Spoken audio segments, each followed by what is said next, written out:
ప్రకాశం జిల్లా ఎర్రగొండపాలెం మండలం ఎర్రగొండపాలెం పట్టణంలో వేగినాటి కోటయ్య కాలనీలో తాగునీటి ఎద్దడితో జాతీయ రహదారిపై ధర్నాకు దిగిన కాలనీ వాసులు.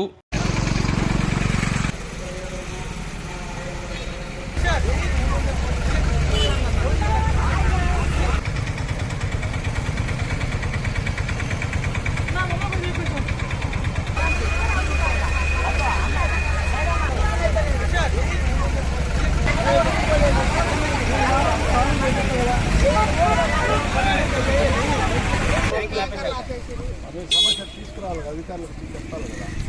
అందరూ అధికారులు ఇక్కడే చెప్పాలి కదా.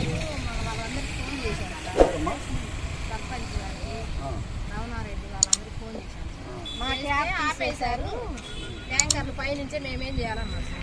మీకు బోర్లు లేవా ఇక్కడ? బోర్లు ఒకటి ఉన్నాయి సార్.